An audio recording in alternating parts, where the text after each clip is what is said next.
Hello, avid readers, book nerds, or casual observers. Welcome to the read-along brought to you by the Lit Round Table. I'm Joseph. And I'm Anna, and this is our read-along of The Stone Sky by N.K. Jemisin. Welcome to week 7 and the finale for The Stone Sky. We finished it. We did it. We have finished the Broken Earth trilogy. And we have so much to talk about. However, we're going to do this right this time. Before we do that. So we're recording this kind of ahead of schedule just because of the way life is lining up. Which means we don't have the results of the next read-along yet. And we got them posted a little late. That was my bad. So we're going to leave them open through the airing of this episode. And probably until the next week. And then we'll post something on our social media about what's next. But that means you still have time to go become a Patreon member. Patreon member. Yes. And vote. Sorry, words are hard. Your options are the Star-Touched Queen, the Winter King, or Tress of the Emerald Sea. They're in the description. They're also on our Patreon. So if you're a member of our Patreon, you can go vote right now. So do it. Mm-hmm. But let's jump into today's episode. Oh boy. Boy. Chapter names? Yes, give us the chapter names. 13, Nason and Essen on the dark side of the world. 14, I at the end of days. And then we have a coda, me and you. The thrilling conclusion. Oh my gosh. This was pretty much all climax. It really was. And itty-bitty falling action. Yep. And that coda. And a little bit in 14, I guess. Yeah. So let's talk about chapter 13. Okay. Worlds are colliding. Yes. Nason and Essen I was trying to say re-meet, but that's not like the word I was looking for. Are reunited. Thank you. Yes. Reunited. Yes. This chapter was a little confusing to listen to because I was not expecting it to hop back and forth between the two of them. Yeah. So I was listening, then all of a sudden I was like, wait, where am I? What is happening right now? I had to re-listen to the first part a couple times before I figured out what was happening. I hear you. I also listened to it, but I had flipped through it briefly the night before, and I saw all the breaks and I identified what was happening. So I knew it was going to happen going in listening to it. So I was aware of what was happening, so it was okay. But I see that being a problem. The chapter title should have been a clue for me, but I did not put together that that's what was going to happen. So, but it's all good. It's all good. Nason is creating a spare key out of obelisks to kind of replace the Onyx in order to activate the gate. Right. And Father Earth has other Evil Earth, whatever, has other plans. And kind of puppeteers Shafa. That was so creepy. Shafa saying, "Hello, little enemy." Yeah, and running through the street like a zombie. Like a crazy zombie. Led her down into Warrant, which we didn't have a name for until... All the hibernating guardians were. Weird, right? Yeah, they're all dormant during the season. They're all it's like they're recharging or something. Very strange. Well, because I guess because Evil Earth, it's a chunk of Evil Earth in there, Sisipine. Right. So maybe Evil Earth is protecting its assets, oh, for sure. Don't get involved in the season. I don't want you to die. But no, Evil Earth has Shafa has his shard thing removed. Mm-hmm. To manipulate Nason into not destroying the planet. Yeah. Because obviously Evil Earth doesn't want the planet destroyed. Yeah. Because that's him. Yeah. And now it's like, well, Shafa is going to live for at least a couple weeks, maybe even a couple of months. So, like, you could have that time with him if you don't slam the moon into the surface. Just the levels of manipulation happening here is wild to me. Yeah. And it'll be the pain-free Shafa that you've always wanted him to be. Right. Right. But, which she then decides that her option is to turn everyone into stone eaters. because then Shafa will live forever. Right. It's a very strange conclusion to come to, I thought. I wonder how that would have worked with the Guardians, though, if she would have been able to do it to them. I don't know. Because they've got the core stones in their skulls. I don't know. But Shafa, it would have worked on him because he didn't have one for sure. So plan B was turn everyone into stone eaters. And keep letting the moon go. So, like, the seasons would keep happening. But everybody would be stone eaters. Right. She also found... She had... so she acknowledges Alabaster's notes again. Yeah. And has noticed that whoever... I mean, she doesn't know who Alabaster is, but she has noted that whoever the writer is had a thing for her mom, which wigged her out. Dude, that would wig me out. That was kind of funny. I was like, yeah, man, that's weird. I agree. Especially, like, a dude that's not your dad. Like, Right. That's uncomfortable. Yeah. For sure. So, yeah, that's the new plan. And then Essen. For me, the most exciting part of this whole ending was them trying, like Hoa transporting them all to Core Point, like, through the earth. And the crazy, like, I could just picture it so vividly in my head. First of all, the team's all gathered, Avengers assemble. Ika doesn't come because she's got the comm to run, but, like, pretty much everyone else in her circle does, including the Lorist girly from Renanis, and she's, like, rocking some black lipstick like a boss. Yeah. Tonki and Hyarka both go. Lerna. Goes. Yeah. But that whole journey to Core Point was so cool in my mind, like zipping through the layers of the earth, and, like, it's all like red and glowy, and there's, like, a magical battle that's happening, like Stone Eaters are coming in and trying to, like, disrupt them and, like, kill them. And I'm just like, this would be so cool to see, like, in some kind of an animated, maybe like an animated adaptation. I honestly don't know how you'd do it. Me neither.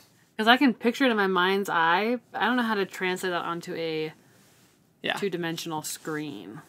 I would love to see someone try. Yeah, for sure. And in this, like, Essen, I think she was sensing Father Earth in the core of the Earth. I think that's what that big bright spot that she was sensing. I think that's what that was. Yeah. She also senses Nason through all of this. Another bright spot. And she's, like, trying to use her orogeny. It's a little difficult. There's a lot happening for Essen. So much happening that when they emerge at Core Point, it takes a minute for her to realize that we're missing someone. Yeah. Lerna did not make it with the attack. Which, suddenly materializing in the middle of the earth, bummer. At least that sounds really fast. Like, he did not suffer. It seems like it was probably pretty instantaneous. Right. But, yeah, big bummer. I was at first, like, I suppose, okay, as I was reading, I was like, well, okay, you don't want them to feel like they can survive anything. Yeah. So I suppose having one of them die this way makes sense. But why not Hyarka or Tonki? Like, why did it have to be her lover? And then the end scene, like the final culmination of everything between Essen and Nason happens. Yeah. And I think that if Lerna had been present, that would have gone very differently. Yeah.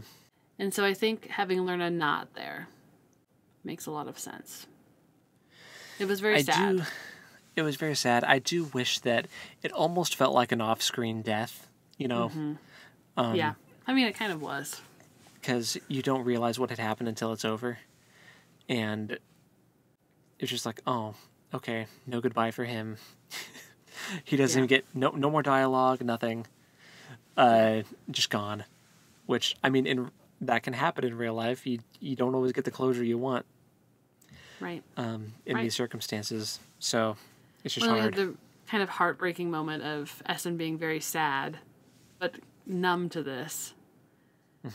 And saying, I didn't even know that I loved him. It was like, oh, gosh, that's so sad. Yeah. But kind of like the story of her life, right? Like, that's how she felt about Alabaster, too. Until he was suddenly not there, and she was like, oh, gosh. I did love him. I think the only person that she was, like,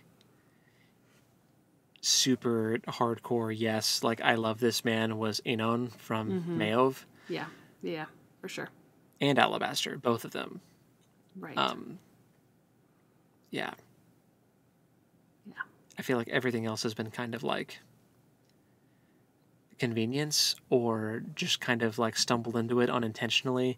But that seemed like the first relationship for her that was like intentional. Like, I want this. I see you, I like you, I want this. Right. Right. Which is interesting. But yeah. And Inan, he got an on-screen death. He did. It was terrifying and It was horrible. awful. But, yeah. Either Hjarka or Tonki kind of snaps her out of it. I think it might have been Hjarka. Yes, because she has to go kind of like leadership mode to snap her out of it. Like, hey, man, you got a job to do. It sucks, but like, snap out of it. Because look, there's the moon. Right. And Tonki's like, whoa. Yeah, Tonki's. I love Tonki. Ooh, the moon. I'm really glad that Tonki and Hjarka did not die. But oh, me too. at first I was like, oh, why did they pick Lerna? But I understand. Yeah. Because also what happens to Essen would have been absolutely devastating for Lerna. And so... For sure. We'll talk about it when we get there, but I just thought of something that never really gets... I don't know if it got mentioned or resolved, but I'll ask you about it when we get to the coda. Okay. Yeah, so the reunion then between Essen and Nassen, Hoa tells Essen, okay, this is where Nassen is, but Nassen like runs up from Warrant because she's trying to get somewhere, and she's like, I need to help Shafa, and like the conflict between like Essen and Nassen was so like raw, and just like seeing her try to be a mom, even though Nassen hasn't been living like she's her mom for the past however long, and so like she's like lost authority totally. She's like, you listen to me when I'm talking to you, and she just like ignores her. It's like, yeah, man, you haven't been her mom for like a while. Yeah, something narratively also changes for that part, because we switch. That's the switch to chapter 14, right? Like,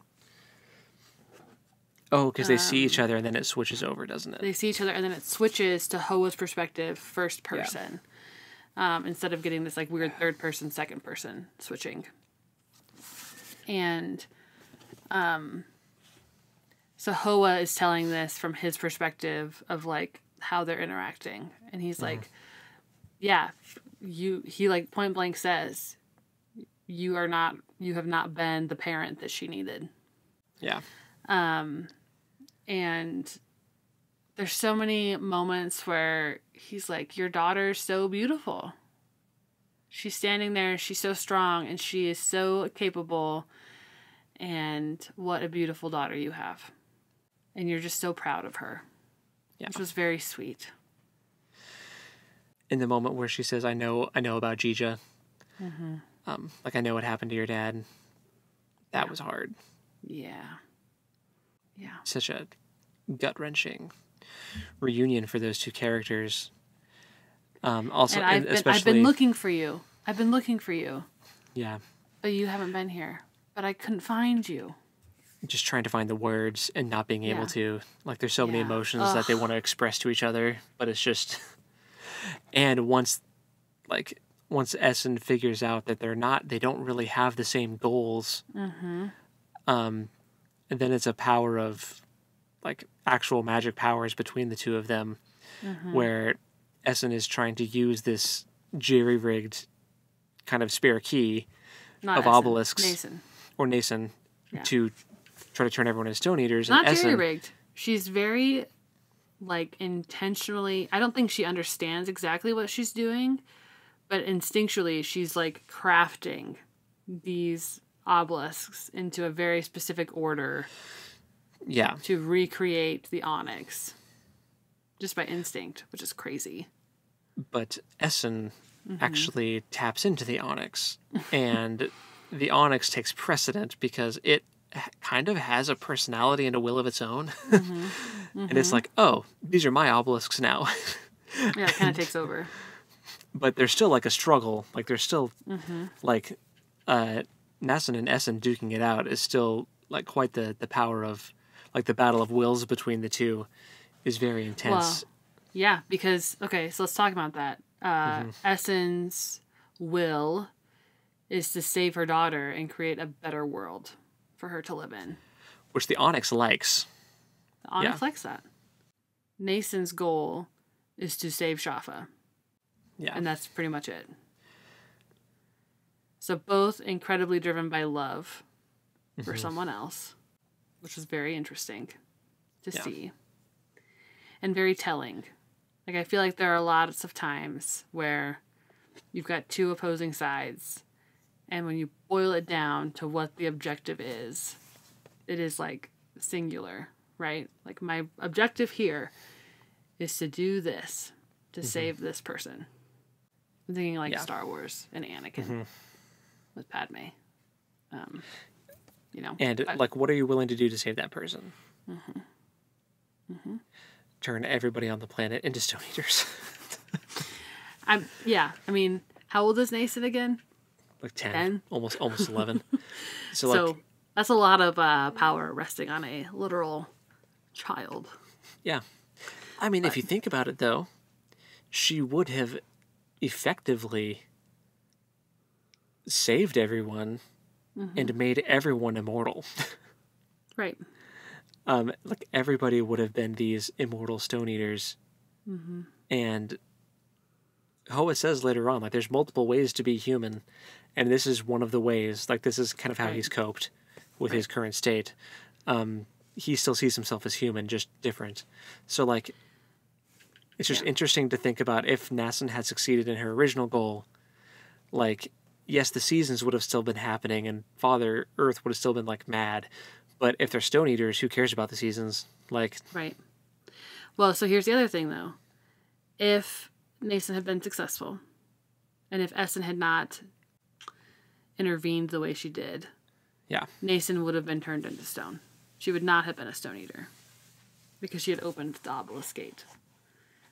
well, So, no, I think that's that- what happened. So, Nason doesn't know that by opening the obelisk gate, you start turning into stone, like happened to Alabaster and is happening to Essen. Nason doesn't know that. Essen does know that.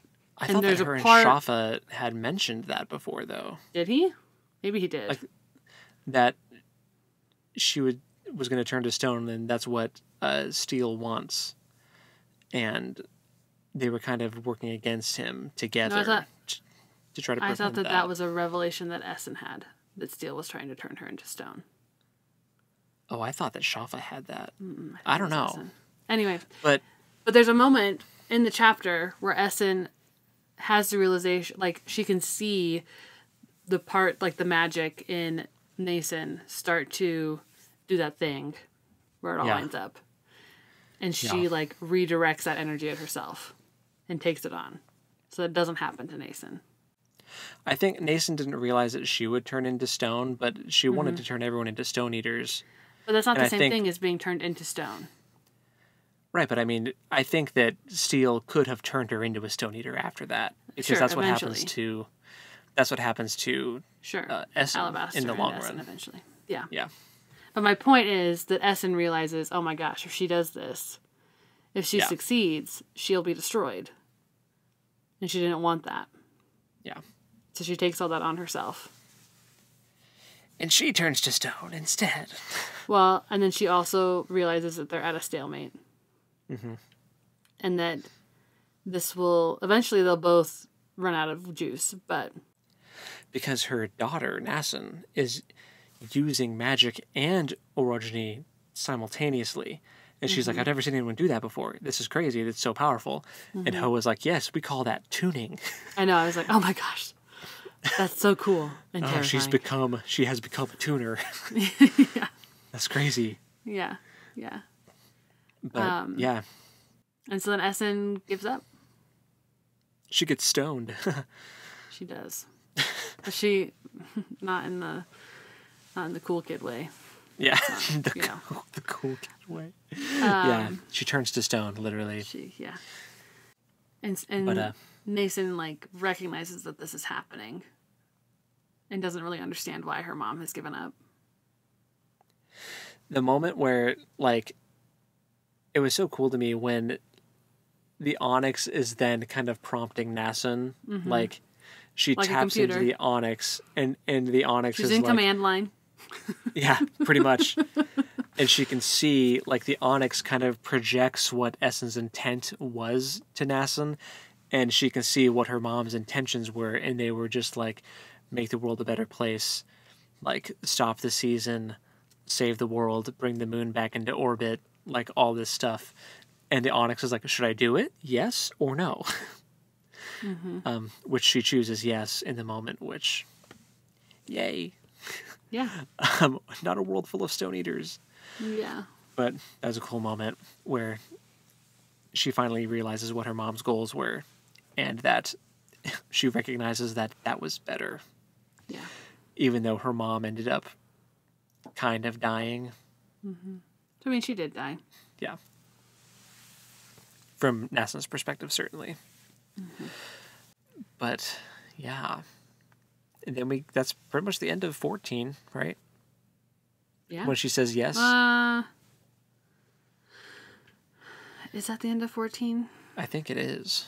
And the When she coda says is when... yes. Yeah, I think you're right. So Hoa is still talking. The thing that I was going to mention before. So Essen is now stone, and Hoa ends up turning her into a stone eater. She was pregnant. Yeah. We never heard about like what happened to the fetus, or if anything happens, or if it's just like, you're a stone eater, like fetus gone. But Well, I don't think stone eaters have babies, so... no. But it just seems kind of interesting that like I don't think anybody even mentioned it. Like Essen didn't mention it when she kind of woke up as a stone eater. Hoa never mentions it again. I think my assumption is that all just became her. Yeah. Assuming that he has to eat her, like Antimony did with Alabaster. True, and she wasn't like far along. She wasn't like showing. Right. And he also eats Nason's hand. So remember, Nason's hand did get turned into stone. Yeah, And so it broke off. It broke off. She left it. She like put it with her mom. With Yeah. this like statue of her mom, which Hoa thought was kind of cute. It's a Sweet little of her to hand do. flower. Yeah. And so then when he took Essen, like he had this conversation with Nason and then took Essen. And he also specifically mentioned that he took the hand because that was also part of Essen, because Nason would always be part of Essen. Yeah. So my guess is that whatever material in her womb just became part of her. Yeah, fair. I guess technically getting ahead of myself, though, because before that, well, I guess we can just finish the Essen stuff. She becomes a stone eater. Hoa takes his time, though. He doesn't rush it, like Alabaster's was, tries to preserve as much of her past as he possibly can. Which is why he's been writing this all down for her. So it's like he's telling her the story so she remembers it. Which is why he's saying you the whole time. You. Yeah, very touching. And they decide to go off and make the world a better place. Yeah. It's very sweet. It is very sweet. We do have kind of a sad line about Alabaster maybe never fully remembering who he was because it happened so fast. Yeah. Which is kind of sad. But and she asks, like, what are we, friends, family? And Hoa's like, we're more than that. We transcend that. Like, okay. But he's also very respectful. He's like, Yeah. I mean, he makes a point of saying, like, if you decide you don't want me around, like, whatever time we have will be enough. He's like, I've endured worse. Yeah. There was that interesting moment, though, where all the tuners come together again. They're all still around. Even though some of them don't remember that old life, really.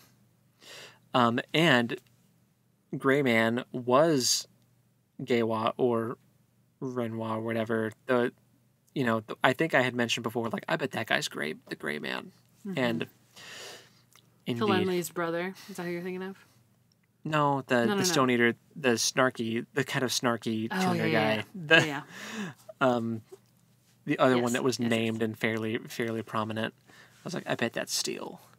But they all kind of come together and they go down to Earth and they're like, hey, we cool now? And Earth's like, yeah, we cool now. All the obelisks kind of like phased out of his existence and dropped into the hole too, which is weird. We didn't mention that.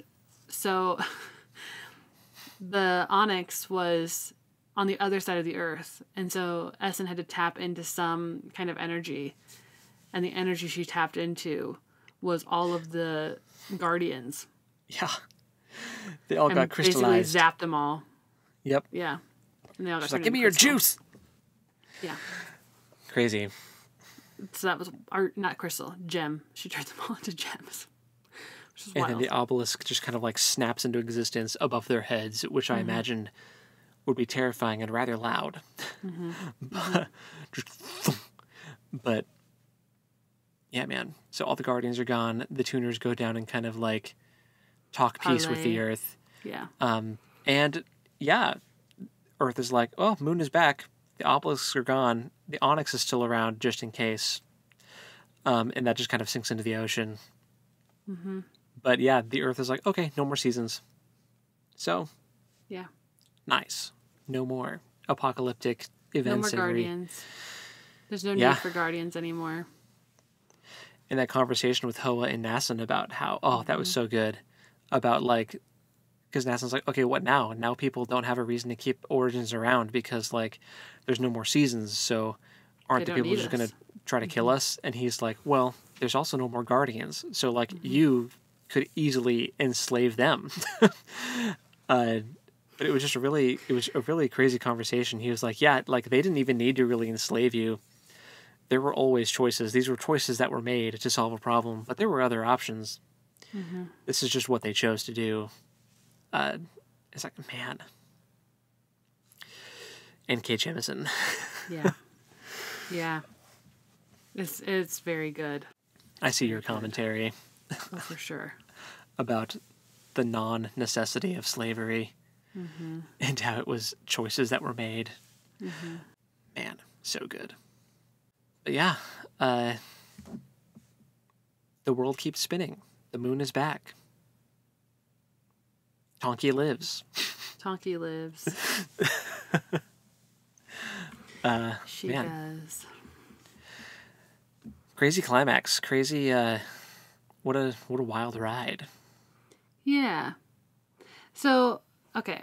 Do you feel like we were robbed of not getting the like direct Essen and direct Nathan perspective by having it zoom out to a Hoa perspective, or do you think that was the only way to actually tell the I kept expecting it to suddenly shift once they were together into like a third person situation, but it makes sense in hindsight knowing that this is Hoa telling the story for him to be the storyteller and he's telling. So like I don't think that it really took anything away for me. Yeah, personally. I agree. I was just curious. Yeah. Because it was such a like shift in how the story was being told.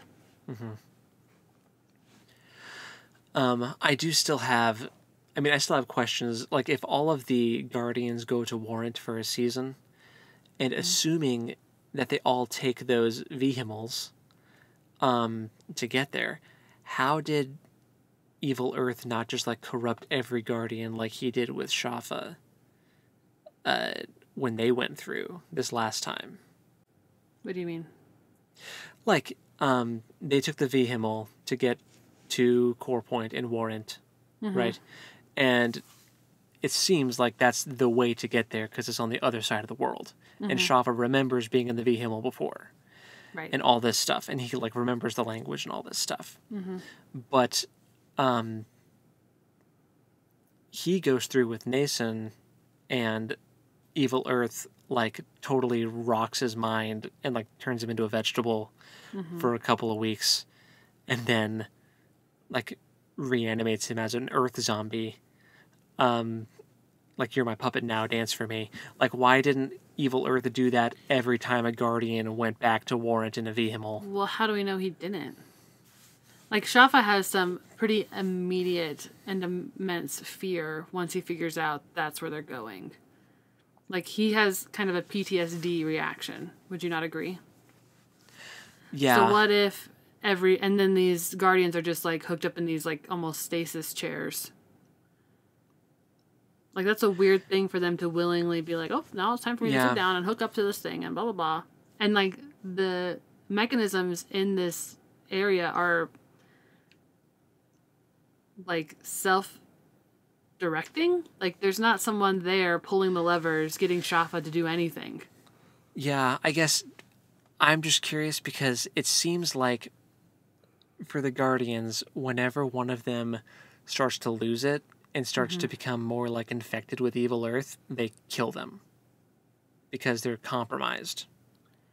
But didn't we learn that that wasn't evil? Like, didn't we learn that the point of the core stones in their necks was to keep them doing Guardian things, and it was when they were actually like acting against that's when they were terminated? It's like when they started to lose or like push against Father Earth's control? I don't recall that. I thought, because remember when, I'm thinking about back when like it was Tonki and Cyanite, and they run into that Guardian who's like losing it in the socket, and then Shafa kills that Guardian because the Guardian was like talking crazy. I thought that Evil Earth had like broken into her mind and like corrupted her. Right, I think that was the propaganda that was spread around that.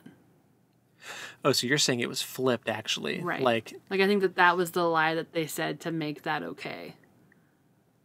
But really, it was the other Guardians that were fully under, like, Evil Earth's thrall. Right. And that one had broken loose and become, like, a rogue Guardian. And was talking crazy because, like, she was suddenly, like, self-aware. Yeah. Maybe. That was my understanding. And then when everything happened at Mayo with Shafa, and he has to kind of... but there was that voice in his head that he, like, made a deal with, and then he lost more of his memories. I thought that was Evil Earth taking more control of him, not him breaking free. I thought that was kind of almost a deal with the devil type situation. Like, you can live, but you're going to be more my servant, you know? Well, and he does still collect kids and is still, like, doing fulcrum things. He's just not doing it the same way. He's doing, I would argue that the way he's working the kids is more true to Father Earth's intentions than like what the Fulcrum was doing. Um, But all of this to say, I still have some confusion around the Guardians and like what that was supposed to be. But I think maybe that's part of the point, because it's like, if we're talking about the Guardians as enslavers, like you tell whatever version of the story to make sense of it. Yeah. And like, I'm sure there are answers, and maybe like I'd have to like do some research, hit some wikis, and see what other people say, if anyone else has deduced solutions to these things in my mind. But I still like have some questions, like you said, about some of these things. But in the long run, all the Guardians got turned into gems, and it doesn't matter because they're all gone. Right. Yeah, I think that because there's that whole part about like Shafa when he's with Nason, where he's like, isn't there like a revelation that if he had existed as this version of himself during Fulcrum, that he would have been dispatched of? Like, they said that the reason he was able to last so long was because he genuinely loved his charges, like the kids that he would take. He would have genuine affection for them, and that was kind of how he lasted so long. I don't remember a specific part where they were like, oh, if anybody knew that he had been doing that, well, this I'm talking about like before. So that was like a revelation that we had with Steele, right? That he tells Nason, like, for whatever reason, the reason that Shafa lasted so long was because he really loved his charges. Yeah. But before that, when they're just in that new, what is it called? It's not called New Moon. That's always wrong. Found Moon. I think it's Found Moon. Yeah. Like compound. My impression was that those three Guardians were acting outside of the way the Guardians would have acted. But also, all three of them should have been summoned back to Warrant then. So those other two were also not summoned? Or had also, like, broken the connection? You know what I mean? I'm like, so I guess it's boiling down, like, the thing that I want answered is, were they were obviously like rogue Guardians, but were they rogue in that they were rebelling against Father Earth, or in that they were even more enslaved by Father Earth? I guess that's my question.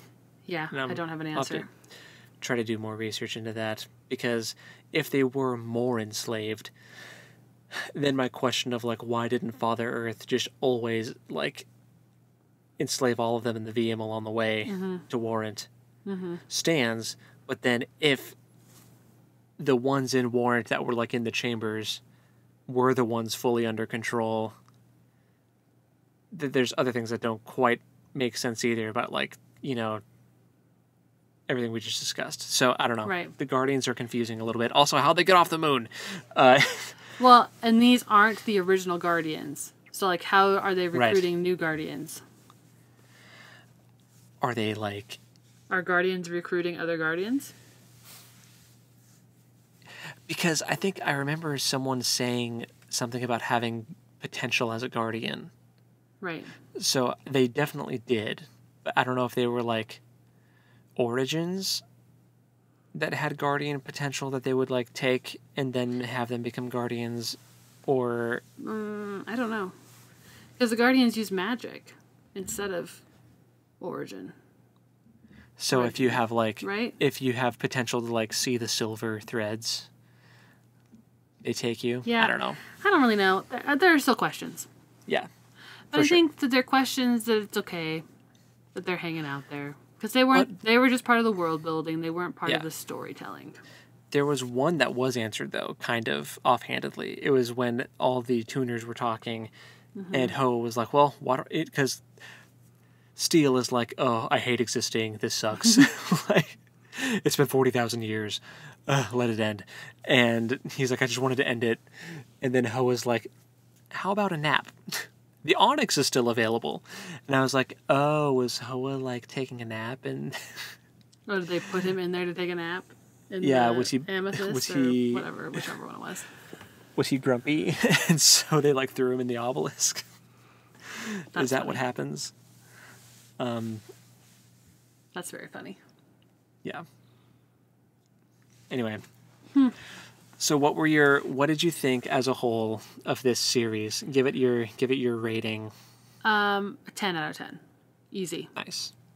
I was recently asked by someone if I had, like, as our friend Nick asked me, if I could pick 3 books that I thought everyone should read. And I put the Broken Earth trilogy as one of my choices. Like, I think that it is so insightful. Yeah. I understand that this is not a genre that everyone is going to like. Yeah. Yeah. It's a very specific genre.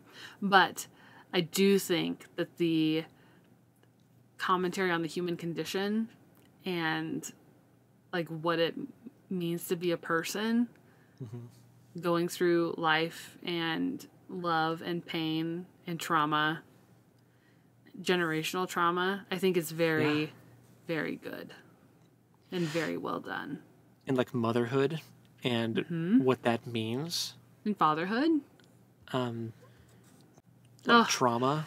Not to bring abuse. Lerna back up again, but she's like, she has this revelation that Lerna is like one of the good ones, that he should live forever. He should be someone who survives. And then he doesn't. That was also devastating. Yeah. I think that's why she was so upset. Anyway, sorry. Thinking about fatherhood made me think of Lerna. And, like, what a good dad he would have been. I read the afterword from the author. And when this was being written, she was dealing with the death of her own mother. Oh. And Oh my gosh. you can definitely see kind of like the underpinnings of that. And like all the things that she dealt with like she says, and this is why I've worked so hard to get the Stone Sky out on time, despite travel and hospitalizations and stress and all the 1,000 bureaucratic indignities of a life after a parent's death. I definitely haven't been in the best place while working on this book, but I can say this much. Where there is pain in this book, it is real pain. Where there is anger, it is real anger. Where there is love, it is real love. You've been taking this journey with me, and you're always going to get the best of what I've got. That's what my mother would want. Oh my gosh. I know. The audiobook did not read the author's afterword. So I did not know that. And that was just the last paragraph. So I would highly recommend anyone that has the physical copy to go read the acknowledgement in the back. I will be doing that. Yeah. Oh my gosh. Especially... You've just, like, made me want to cry. I know. Sorry. It's okay. When I read it, it made me want to cry. So, screw you. Cry with me. Thank you. Thank you. But it just, when you see like the under the hood stuff of like what the author was going through, it makes the story even more impactful to me. For sure. So I agree with you. I think this deserves a good 10 out of 10. It didn't answer every question, but I don't think a series has to answer every question. Because in my mind, it's like there is an answer, it just wasn't shared. So I'm sure that these things were thought of. 100%. Because there's so much of the world that existed before the Broken Earth that we like don't understand, like this technological utopia they developed. Like we don't know all the answers to all the secrets, and that's fine. Yeah, and there's so much. I mean, this is a universal truth in writing. Like writers are taught that the story, like you as the author, it's like an iceberg, right? You know the whole story. Yeah. More or less. But you're only showing like the top 10%. You're not showing the 90% that's supporting. Yeah. You can allude to that stuff, but you're never going to show, it's impossible. And it's not good storytelling to intricately describe the entire iceberg. There's stuff below the surface that isn't going to make it to the page, and that's okay. Yeah. So our questions about the Guardians, it's okay. Indeed. So, I loved this series. I do too. Yeah. So what's your And rating? Sorry, got I agree with sidetracked. I agree with the 10 out of 10 or 5 out of 5 if we're doing Goodreads. Oh yeah. Sorry. Um, 5 out yeah. of 5. Yeah. I think that this if you are a fan of fantasy in general, Or science fiction. I think this or kind of science crosses fiction, both. especially if you're into like post-apocalyptic stuff, I feel like this Yeah. this is like a required reading for you. Like, Yeah. In fact, I don't know if I would consider this a fantasy. I know there's magic, but it's not. yeah. It's not. Okay, it is fantasy, but it's not the fantasy that like you think of when someone says, "Oh, I'm reading Yeah. a fantasy." It's This not is a speculative typical. fiction that's post-apocalyptic, Yeah. but you don't realize it's post-apocalyptic until like halfway through. Mm-hmm. So Yeah, it was great. It was amazing. The the psychology of the characters that you get to see, the relationships. Shafa ended up being one of my favorite characters, which is insane. same, Actually completely crazy. agree. I do not understand how it happened, but it did. Like, if I had said that to me reading the first few chapters of the first book, like Time Machine, go back and go like, hey, just so you know, that's going to be one of your favorite characters in the series. I'd be like, because he's like a well-written bad guy that I love to hate, right? And then I would slowly shake my head. Like, I'd be like, what do you mean?